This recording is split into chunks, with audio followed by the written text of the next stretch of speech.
You're listening to Me and Paranormal You with your host, Ryan Singer. It's more fun to believe. Third year bonus.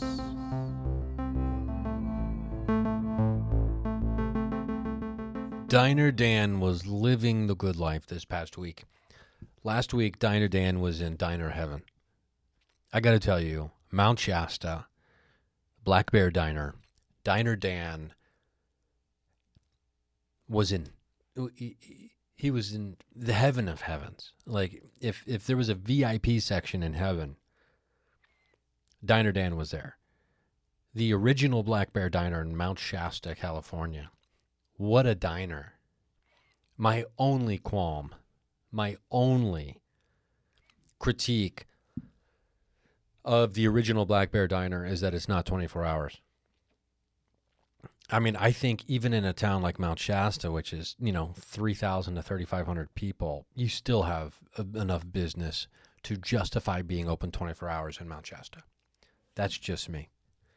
Welcome to the program. This is Me and Paranormal You. This is your host, Ryan Singer. Thank you for joining me.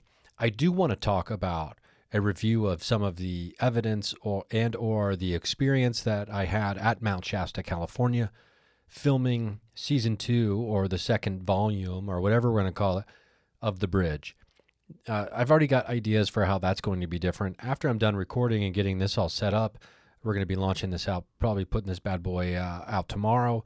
And then I'm going to be potentially here at the watering hole on the astral plane, the official office space of the Mindcast. I'll be here probably all night long doing video editing because I'm really close on episode 4. And then I pretty much already know what episode 5 is. And that'll be the first season. And then we'll do a full-on promotion launch, even though the first 2 episodes are out. Episode 3 is available on patreon.com/Ryan Singer. If you are a patron at $3 or more a month, you can watch episode 3. And you also get, bonus content. You get commercial-free episodes, all that good stuff. Go check it out. There's also higher tiers that'll probably get, behind-the-scenes footage and other things like that from the filming of season 2, et cetera, et cetera. Maybe a little bit of that at the $3 a month tier. But the $1 a month, it's like, hey, thank you for your support. It's like emotional support almost. I appreciate that. So let's get to it. There's a couple words I want you to keep in mind before we get into this, because I don't know if they mean anything, but they might mean something to you. And there's some connections happening during this paranormal investigation that, seemingly shock me. I should know better than to be shocked at this point by such a thing. And by the way, I'm going to be, just real quick, I know this is completely out of left field. I'm going to be throwing up some photos on the Instagram at Rising. My buddy Frank from Curia Arcanum in Austin, Texas, sent me a swag bag. I can't wait to show so much good swag from Francis. Thank you so much for that. Can't wait to show you some of the cool stuff. If you're anywhere near Austin, Texas, you got to go check this place out. I'm going to be doing a show there at some point. I mean, Francis and I have been talking about, I gotta get off my ass, and now that I'm back in town, I gotta get on that. I want you to keep a couple words in mind, and they might jump out. They might mean something to you, because I'm curious if there's a very direct connection that I haven't been able to stumble upon yet. Now, granted, this all just happened, so I haven't been able to do a ton of back research on it. Saturn, new moon, appear, right? Okay, so these are just 3 words, or 4 words technically, but Saturn, new moon, appear. Now, these words came up multiple times during the investigation, and so let's just get to it. Let me tell you a little bit about this magical trip we just had.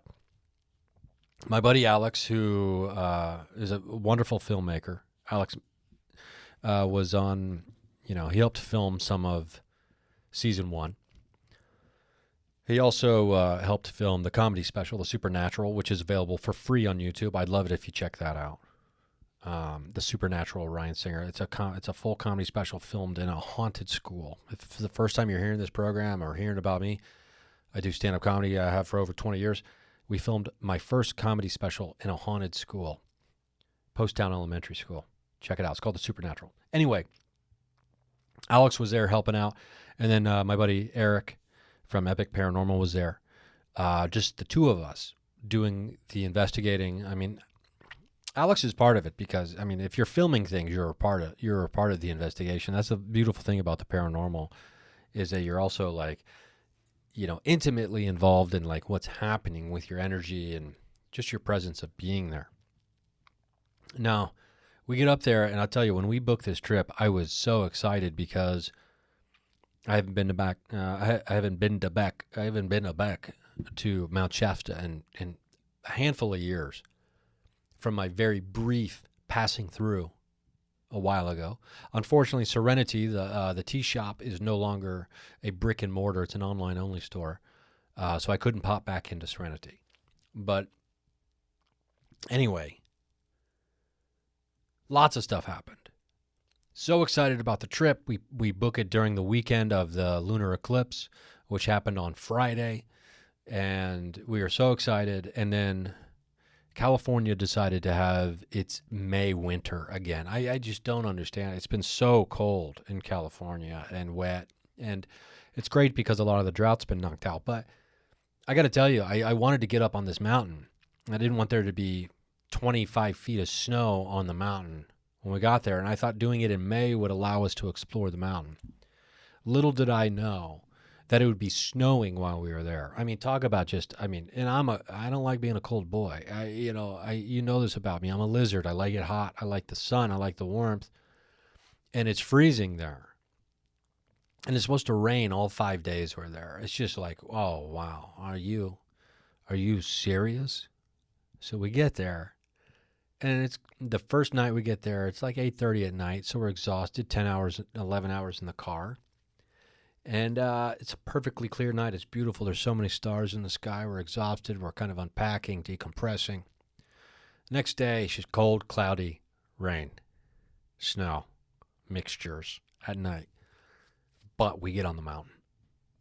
And I got to tell you, as someone who doesn't like being a cold boy, I had so much fun in the snow, probably because I was in Mount Shasta, and probably because I was in the middle of the forest on the mountain trying to communicate with ETs. And boy, oh boy, did we get some interesting stuff. If you listen to the last episode, I interview Eric, and that's Thursday night. That's the first full day and night we were there in Shasta doing the investigation. We did the interview Thursday night, like late Thursday night, I think, after we had a full day and night of investigating.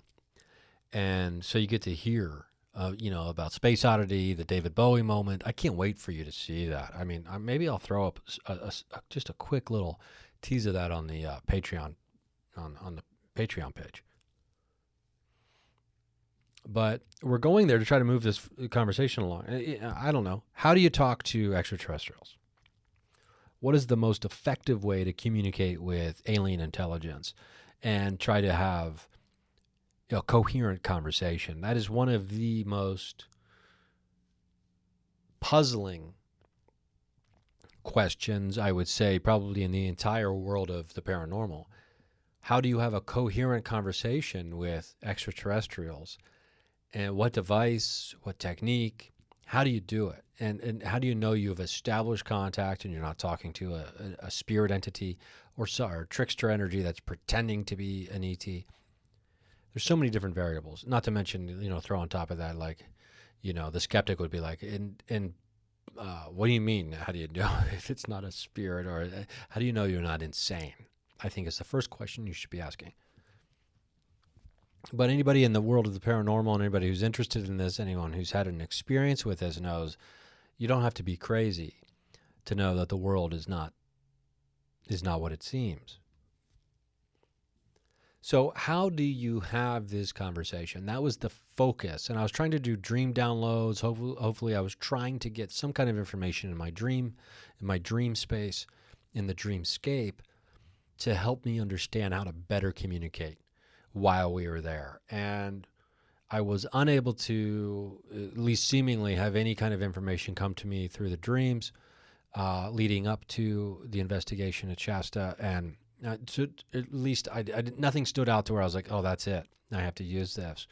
So we're still going to continue that and see how it goes, but and then see if we get anything. And I'm sure we will at some point.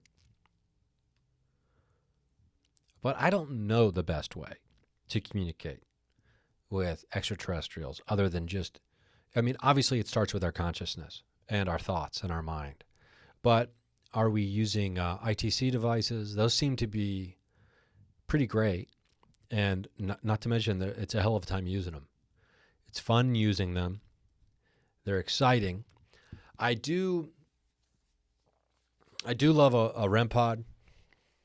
I got to tell you, we had some on the last night of the investigation. We had what I felt like was my most clear and resonant responses from whatever we were communicating with using a REM pod. And, I just don't. I just don't know what that means as far as moving forward. But there is something to be said about trying to develop a language of some kind, and I want to hopefully, in the future, ideally where this all leads is you're able to have, coherent conversation, a back and forth, without actually having to potentially be in the room with an alien and like just talking like over coffee, which would be great, by the way.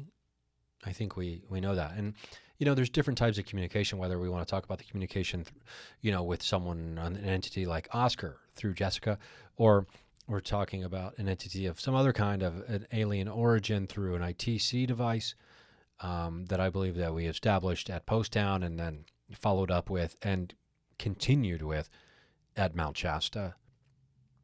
I will be going back probably end of summer, maybe like late September. Who knows? I don't know the exact dates, but going to Mount Shasta is not cheap because it's such a small town and everything's become an Airbnb vacation rental. You feel bad for the locals there because people like me want to always keep going up and renting places for short term. So we get Space Oddity by David Bowie coming through the Spirit Box, which is scanning radio stations. And this was after we were talking about trying to figure out how to better communicate. What can we do to open up the line of communication, to make the communication easier and better? So it felt like there was at least on my end, there felt like there was some kind of struggle just because, because I wanted so much for this to be a new level, the next level of clarity when it came to the conversation, with information and specific details being exchanged. And then Space Oddity comes through, which is such a beautiful song about, a communication breakdown between someone on Earth and someone in space. Essentially, that's basically when you boil it down. It's someone in space trying to communicate with someone on Earth trying to communicate with someone in space. Wondering do you hear me? Do you hear us? And I feel like Space Oddity might become the theme of like volume 2 or season 2 of this. And I don't give a shit about getting dinged on copyright violations because this song is going in. The way this happens, I'm going to have to figure out how to maybe distort a little bit or maybe do the thing in slow-mo or whatever. There's ways around it with fair use in the Fair Use Act. But it's just so fascinating to me when something that might not seem clear or... I'm going to bring up the lyrics real quick.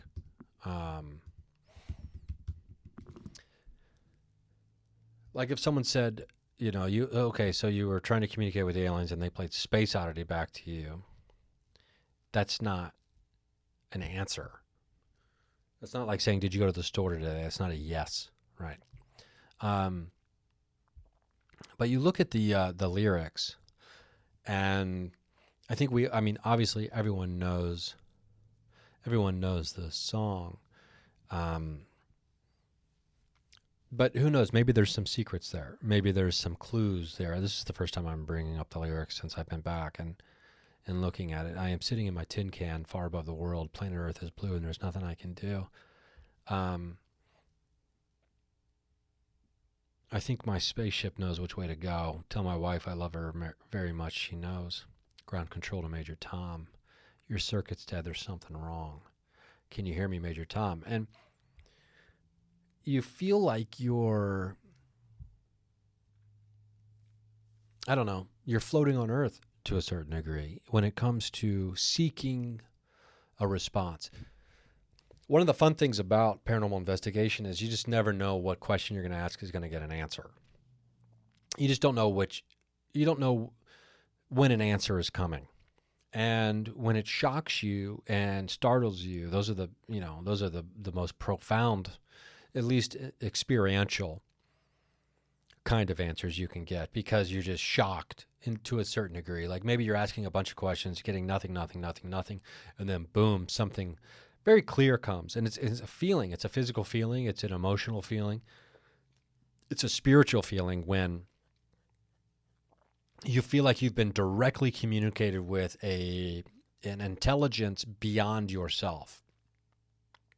And especially when you're out in the middle of the snow in the forest on Mount Shasta in the woods, and you are essentially, asking questions to the sky, to the ether, and then suddenly an answer comes through in the form of a song that leaves no doubt in your mind that something is communicating with you. And the interesting part about that was the inability of Eric to, change the mode to get it off of the song at first. He, was trying to, the mode was stuck. And so the song played, whether we wanted it to or not, the song was playing. And it was just a beautiful, beautiful moment, dancing in the snow, understanding that we were being communicated with.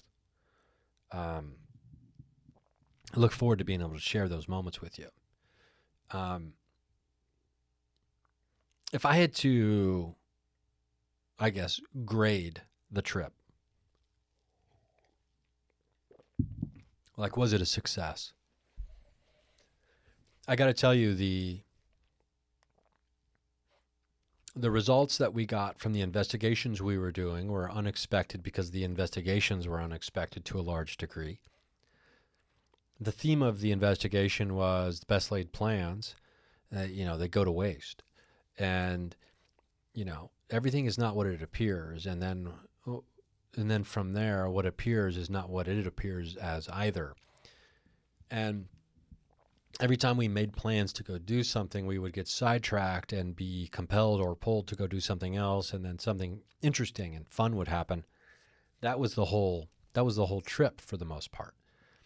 And like, I ended up at Black Butte. I didn't even think, no 0% of me thought I would end up at Black Butte, because frankly, I hadn't even thought of Black Butte. It wasn't even on my radar regarding Mount Shasta and the trip itself. I hadn't even thought, I don't remember the last time I thought about DARPA. And DARPA is the Earth, Space, Human Alien Exchange, student exchange program, essentially like study abroad, but you're on Mars. Apparently that portal was allegedly at Black Butte, which is in Mount Shasta. All of this information totally escaped me, wasn't even on my mind. It'd been too long since I even considered or looked at or read about DARPA, which in the past I had convinced myself was a bunch of, a pile of BS, quite frankly. And I think Richard Doty's involved in that. Although he's kind of made a comeback as this credible guy, even though he was a self-admitted disinformation agent, if I'm not mistaken. But apparently he's on the good side now, right? So who knows? I mean, there's just so much intrigue and deceit and cover-up and mystery in the world of UFOs and the paranormal. It's never-ending, which I guess is part of the allure of it. But the point is, I hadn't considered or even thought about DARPA. Now I'm like, I have to get back up to Mount Shasta so I can spend a week over at Black Butte. Because it is breathtaking. It is astounding over there. I didn't get anything necessarily over there. We spent a very small amount of time over there, Alex and I did, just because it was kind of a detour, to kill some time. And we're like, oh, we got some time to kill, as Eric was off doing something else. So we're like, oh, let's go to Black Butte. And boy, oh boy, was it. It's the first time in my life I was just like, I would do anything to have an all-wheel drive vehicle right now. My Camry is a front-wheel drive. It's not making it got us in there, but it not nearly as far as I wanted to go. I wanted to actually get to the trailhead, but I couldn't risk it.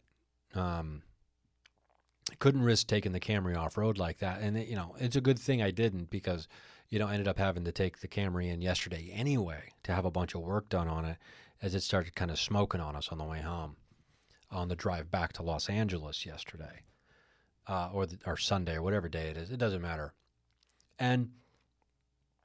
But it looks like the car is going to live to drive another day. Spend a lot, I guess, considering I wasn't planning on spending any money to fix the car. But so I guess it's a lot. But the car is going to be, seemingly the car is going to be fine. But I was at CarMax. There's a CarMax used car lot, about half a mile away from the garage where I had to drop it off. And it's going to be a couple hours at least for us to work on this. I was like, okay, well, I guess I'll walk over to CarMax and get a contingency plan. So I had these cars lined up as a contingency plan. I was like, I guess I'm going to buy a car on credit card today. This is going to be not how I thought my week was going to start. Nonetheless, we didn't have to do that. Although part of me was like, oh God, I hope I can buy a car, like an SUV all-wheel drive hybrid. Now, that's an investigation. That's going on a road trip to investigate off-grid kind of car, right? That's what I need. We tell ourselves these things that we need.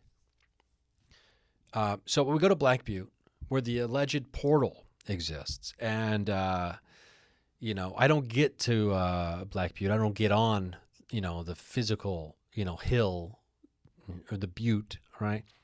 But boy, oh boy. It is something else out there. And before I keep, meandering on about Black Butte, Mount Shasta, and there's some other really compelling things that happened while we were there, I do want to take a quick break. We're going to throw in some commercials. So if you're over at the patreon.com/Ryan Singer page, if you're at the Patreon page, you don't have to listen to these commercials, because you can listen to all of the episodes ad-free. I usually post them the night before they even come out. So patreon.com/Ryan Singer. I really appreciate your support. This would be a great time to remind you to, share and rate and review the podcast as well. Some people don't get the podcast, and that's fine, especially these third-year bonuses, where it is what it is. You know what I mean? It's a stream of consciousness. It's a flow. It's a paranormal conversation. Sometimes Diner Dan shows up and wants to talk about, let me talk about the Southern Scramble. Let me talk about the Southern Scramble at the Black Bear. Diner Dan, we're going to go to commercials right now. Is Black Bear Diner paying us to talk about the Southern Scramble? The Southern Scramble, it's a biscuit, right? And you cut the biscuit in half, and then you've got egg, and you got and let me guess, there's gravy on there. Yeah, there's so much gravy. Okay, Diner Dan, we know you loved it. The Diet Coke at Black Bear Diner doesn't exist because it's Diet Pepsi, but it's still good. Okay, wow. They even have good Diet Pepsi. That's interesting. Patreon.com/Ryan Singer, commercial free. Let's pop in. We'll be right back in just like a minute and a half or something, right? And you can probably just click fast forward for like 90 seconds. Okay, so we're back. I don't know if you fast forward or not, but that's, I don't have to tell you how to use your computer or your phone. I'm sure you know how to do all that stuff already. But anyway, we'd like to thank our sponsors, whoever they may have been, for helping us keep the lights on at the watering hole in the astral plane. So we go to Black Butte. I mean, an unexpected visit. I got to get back there. I just want to be at Black Butte for like a week. I want to be on the mountain, Mount Shasta, for at least a week, if not 2 weeks. There's 2 bars in town, by the way. You got to kind of settle into the city. There's 2 bars in the city that are open until 2 a.m. And they could not be more different from one another. I got to tell you. One of them, I thought I was going to be in a bar fight immediately upon entering the bar. And this was on Friday, Cinco de Mayo. So it was like a amateur. It's one of the amateur nights at the bar. Cinco de Mayo, New Year's Eve, 4th of July. These are like the amateur nights at bars where people just, find any reason to get really turned up. I mean, opening the door to go into the bar, there's just a guy there standing there. So the door just slams right into him when I open it. Like 2 feet, doesn't even open all the way. I'm just like, what is happening? And then this guy was, he was mountain drunk. So this guy's mountain drunk. I'm trying to get into the bar. Alex is with me. And then it's just a situation immediately upon entering this bar.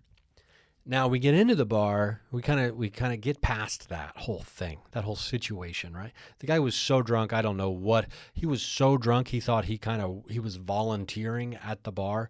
You know that drunk? The drunk that is so intoxicated that they kind of think they work there now. Just like a next level of just stupid drunk. And not to mention we're at an elevation because of we're at a mountain town. So I don't know where all of these people came from because I had not seen any of them in the 3 days that we had been there previously. We did not see any of these people walking around. It was all like a younger crowd, and there was like American flag, like cowboy hats, and while they were jumping up and down, dancing to like hip hop, it was a very interesting mix of things happening on one individual, but on every individual in there. The testosterone level was probably per capita the highest I've ever experienced inside of a bar in years. I mean, I go to bars and stuff like that for comedy and things like that, but I don't like go to dive bars that are like brawl bars, right? So, I mean, then there was another guy, one of these guys in like a tank top and some weird kind of straw cowboy hat, who was so drunk that he kept kind of putting his arm around me as I was sitting at the bar trying to enjoy a nice draft beer. It was weird, and it had this feeling like this is going to end badly for all of us. And then the bartender, I wouldn't do a shot at one point because, by the way, just way too expensive for a dive bar in the middle of nowhere. You're gonna do like $7 a shot. Like, get out of here. And by the way, I didn't want to do a shot, and I'm a grown up, so if I don't want to do a shot, I'm not gonna do a shot. She stopped short of using really inappropriate language because I wouldn't do a shot, if you know what I mean.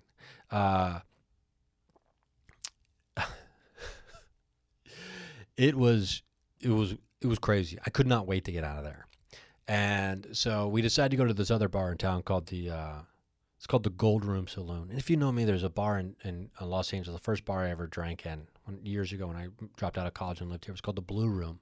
And the Blue Room's a great bar. It's a dive bar. It's cash only. It's just great. It's just a great bar. And so the Gold Room, I'm like, okay, I got the Blue Room in LA. I got the Gold Room in Mount Shasta. I'm clearly going to be buying a house here. I'm going to be living here at some point. So I'll have my Gold Room. I'll have my Blue Room if I ever want to just go out and have a beer, right? And Gold Room was great. Gold Room was great. At one point at the Gold Room, a girl did walk up to me and my friend. And there's very few people in this bar. We were sitting at the end of the bar the whole night. And this was Saturday. This was Friday. This was still Cinco de Mayo. And this woman walks up to us. And I am not exaggerating or I am not changing the language that she used. So, earmuffs if you don't like bad words. She says, I just want you to know you're like the coolest people in here. And don't let anybody tell you different. And if they do, you should fuck them in the ass while they're sucking your dick. That's what she said. I just want you guys to know you guys are really cool. And don't let anybody, that's what it was. You guys are really cool. Don't let anybody tell you different. And if they do, you should fuck them in the ass while they're sucking your dick. So my buddy Alex just stands up and goes, what? And then she says, quite possibly, the most beautiful thing I've ever heard. She says, it doesn't have to make sense. Okay, good, because it does not, okay? None of these things that you've put together make any sense, let alone just the physics of what you suggested should be done if someone doesn't think we're cool. It was one of the most beautiful moments I've had in a bar in, gosh, a very, very long time. And don't let anybody tell you different. And if they do, you should fuck them in the ass while they're sucking your dick. It doesn't have to make sense. I mean, how could you not love this place? I mean, the nightlife there, these are pretty much your two options, which makes me believe I'll probably never live there because, I mean, I need things happening at night. I can't be in a one-horse town. That's not the kind of person I am. But I'm trying to give you some flavor of the other side of what Mount Shasta is, right? There's a Burger King, there's a Starbucks, there's a Black Bear Diner, there's some other places to eat as well. There's a place called Yak's, ton of crystal shops. There is the I Am School, the cult that runs out of that area. And I'm calling them a cult because you're not allowed to drive for a year after you join. You have to surrender over all your belongings. That's cult type stuff. Let's not mince words on that. That's cult type activity. The only thing that I think is more than that is, cutting off communication between like your family and friends, like people from your life before you walked in or whatever. So, I mean, and I don't know if that happens, but if that did, it would be like next level, like ultra cult type stuff. But like having to sign over all your belongings and all your money and all that kind of stuff, that's just not being able to drive, which means you can't leave because you're in the fucking mountains. Where are you going to go? That's cult. That's cult stuff. So I don't have a problem saying it. I mean, if someone is a part of that and they want to, do an interview and convince me otherwise. I mean, you don't have to convince me. It's like the great debate. I'd be happy to talk about it with you. But it seems like a cult, right? I mean, it really does, from what I heard. So, cut to day 2, the second full day we're there, which is earlier in the day, Cinco de Mayo. We meet up with with this guy Forrest, who lives not too far away, and thank God we met up with Forrest because what great insight about the local sites, and we even got a couple places that apparently the locals would not be happy with a bunch of tourists showing up. So we got some good inside info on the place, and then we went around and we went to Mount Shasta City Park. And drank from the headwaters of the Sacramento River, or at least one of the headwaters, where it's supposed to be some of the purest water in the world, filtered through the mountain for 75 years. I mean, what an incredible experience being able to do that. I didn't even know that was there. So that's some really, really great stuff. And then we go back to the park later that night because we see the Trinity knot again. And if you don't know what the Trinity knot is, it's like the Celtic knot, the Trinity knot,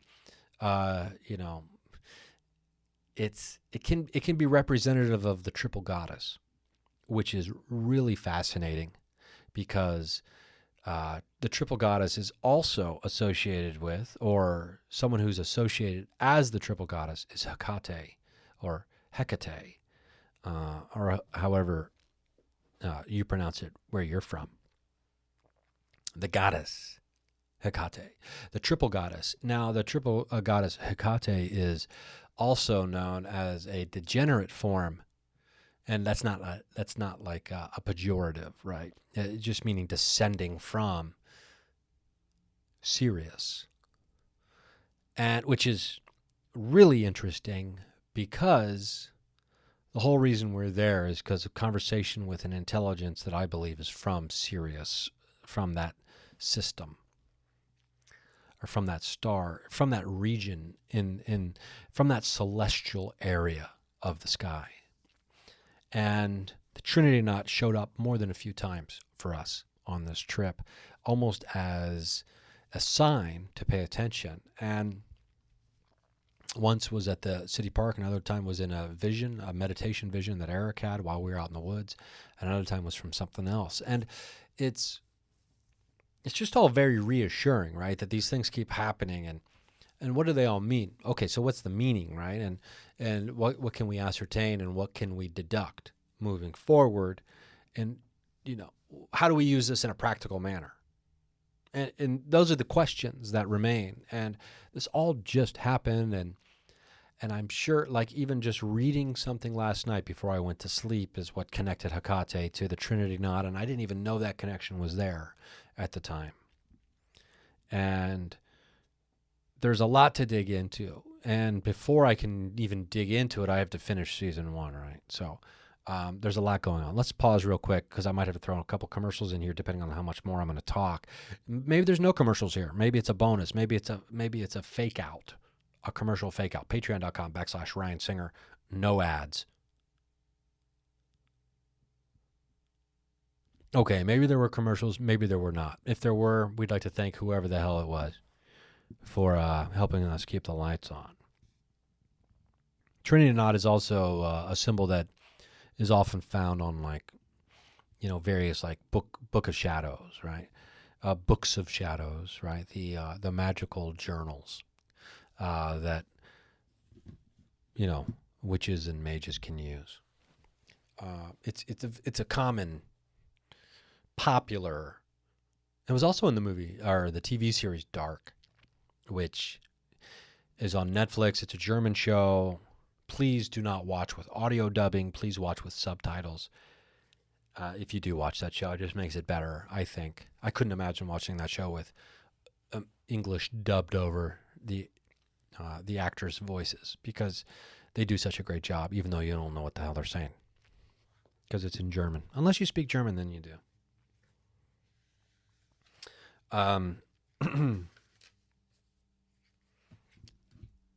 Mount Shasta itself there's a few different locations that are of interest to us in the world of the paranormal. First of all, you have the lost city of Telos, which is the legendary Lemurian city. You have Ascension Rock, which is where Saint Germain allegedly ascended, which was a location I wasn't even that familiar with at all. I wasn't familiar with it at all, not even that familiar. I was zero familiar with it until our buddy Forrest let us in on it. We try to get there, way too much snow. We can't, so we have to call an audible. So we go up to Bunny Flats. Bunny Flats is one of the big first parking areas that you can go to where people explore, and then oftentimes they will hike up to Panther Meadow from there. Panther Meadow is another area of interest for us. We are unable to get there. We didn't have snowshoes, snowsuits, all the stuff that you would need for a situation like that. Although while we were doing the gateway device, we did hike up a little bit into the snow. We found some tree cover. Forrest, myself, Eric, and Alex were there, and we were doing a gateway session, which is an ITC device created by Eric Connor. And we're doing gateway session and an Ovilus session just above Bunny Flats. And there is a tour group of some kind that is walking kind of by us on, not like right next to us, but close enough to where they could kind of see there were some people like huddled in these pine trees with this crazy audio device that was echoing backwards words out. So I could only imagine what they thought was happening on that mountain that day. They were, I heard a lot of chatter. None of it was in English. So I'm not sure where the group was from. But they were probably wondering where the hell we were from in those moments, because that was probably a weird, wild situation for them. Because they were pretty much for the most part, they were the only people we saw out there that day because of the weather conditions. So we had some interesting things occur during the gateway and during the Ovilus session that I can't wait to share with you at some point. A lot of words came through the Ovilus, and some of the words I gave you are words that came through. And, during that session on the mountain. What's interesting is, there seemed to be some kind of weird celestial component or space component to the words when it's supposed to be pulling any word from the dictionary, right? So we got Saturn, new moon, we got Pluto, we did get Bible, We got gray. We got spirits. So we got electric, which I love. I just love that word. We also got green, which I associate with like Green Man, things like that. Anyway, there's lots of areas of interest on Mount Shasta. Did we find the entrance to Telos, the lost city of the Lemurians? No, no, we didn't. Did we meet any Lemurians? Not that I'm aware of. Did we see any UFOs? Also, I'm not sure. I'm going to give you the spoiler on that one. Can we be certain one way or the other at this point? No. So I'll kind of hold that answer back, if you don't mind. But what's fascinating to me is trying to circle back to the beginning is how do we move this conversation forward? And I do believe that maybe we stumbled upon some information during the investigation that gleans some insight on that, some shines a light on it, and that the conversation needs to be it needs to be kind of binary in nature, not binary. It needs to be pronged. We need to prong this conversation off. It needs to be physical and verbal, meaning the becoming more complex. It becomes more advanced and more complex if we make the conversation physical and verbal. So, through auditory senses and also physical senses, if that makes sense, and also through thought senses. Clearly, I mean, it all starts from there, but maybe that's a third component. I'm not quite sure, but maybe when I thought and I had my hopes up that we were going to be getting more specific, coherent information moving the conversation along, maybe I was mistaken in thinking, hey, maybe settle down, hold your horses a little bit. Let's first try to advance the technique of communication and expand that, therefore allowing a more coherent conversation. Now, what's interesting is my buddy Mario Creston, who's been on the show a few times. I need to have Mario on again. Actually, Mario, if you're listening to this, we need to set that up sometime ASAP. Which we've already talked about doing anyway. If you might remember Mario from one of the most interesting things I think we've stumbled upon as far as individuals and what they're doing in this world of the esoteric, magical, and paranormal is poster magic. So you might remember Mario from conversations about poster magic. But Mario reminded me I don't know, a day or two ago of some very interesting information. And that is his Wi-Fi network. When I stayed at his house, Ground Control to Major Tom is the name of his Wi-Fi network. And Oscar loves to communicate with birds. And while we were on the mountain on two separate occasions using a device called a DR60, we did have a bird seemingly fucking with us, like interrupting, like playing with us during those sessions. One time wouldn't stop, right? The whole time. It started chirping right before we started, and just chirped the whole damn time. And then I say, can you stop? Can you make the bird stop? And then the bird stops immediately as soon as I said that for like 4 seconds. And then later we get out the DR60. It could be a coincidence, yes. Then later we get out the DR60, and there had been no bird this was after the space oddity thing. There had been no bird, no chirping, no nothing for quite a while. We're talking probably 45 minutes. The second we hit record on the DR60, the bird starts chirping. Is that Oscar? Is it a coincidence? It could be. Is it peculiar? At the very least, I would say it is. Is it interesting? I find it to be. So this is all just information that's kind of coming in the last 36 hours. Because it's all very fresh, and and there's limited information that I've even put out there about the trip. So I mean, I've given you some pretty good stuff though, actually. Whether it's the space oddity thing, the DR60, I mean, some of the words that we got. I didn't even talk about the the variation of the CE5 protocols that we did inside the house on the last night, and then then the REM pod action after that. But suffice to say, later that night on, let's say it's Saturday night because we drove back on Sunday. It's late at night.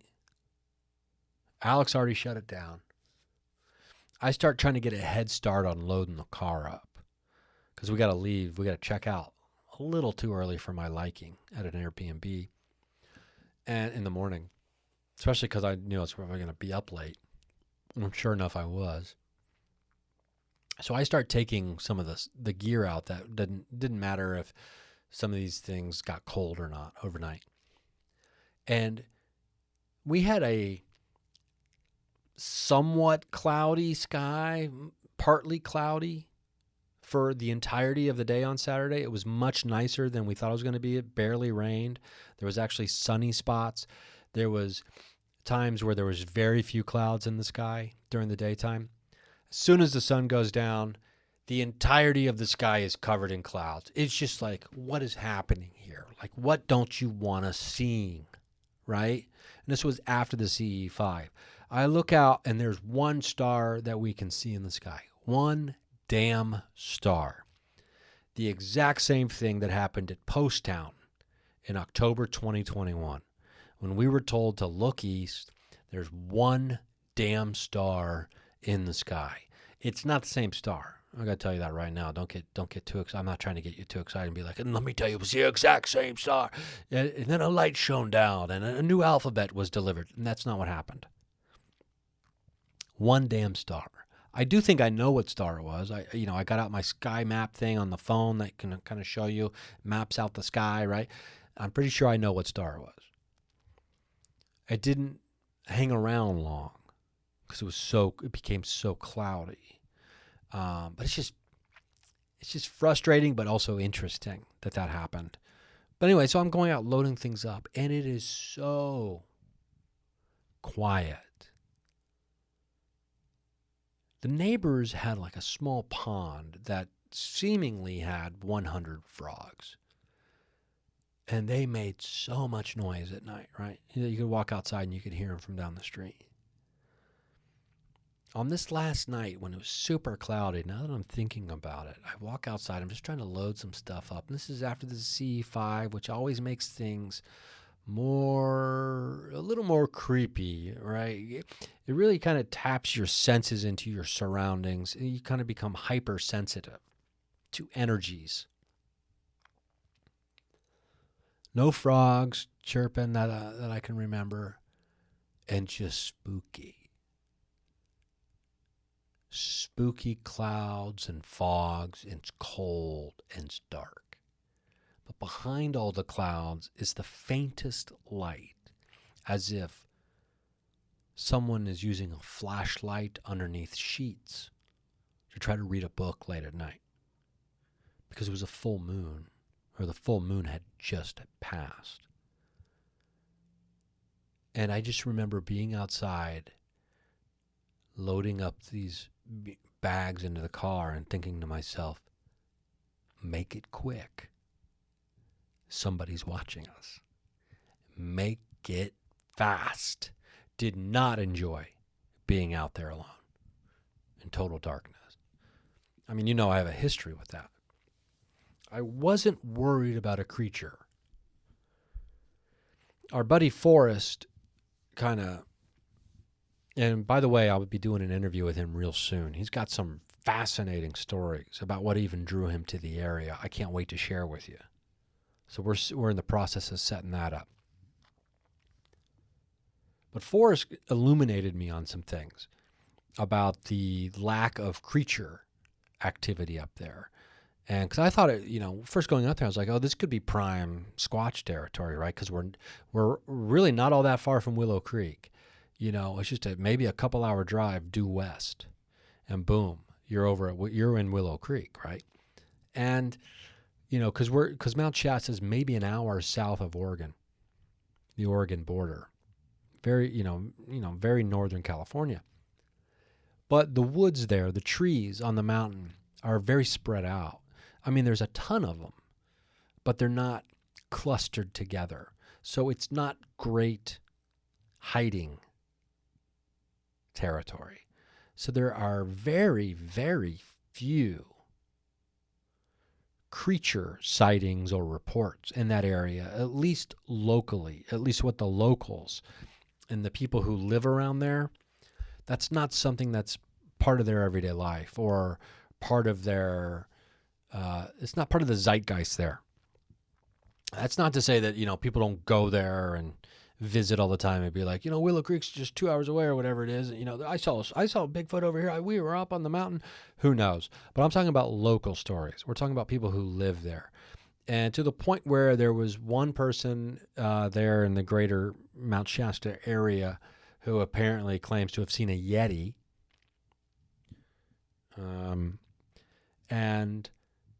So everyone knows the one person who claims to have seen a Yeti, right? That's how few sightings and stories there are. I mean, that's what that says to me anyway, is that there are very few.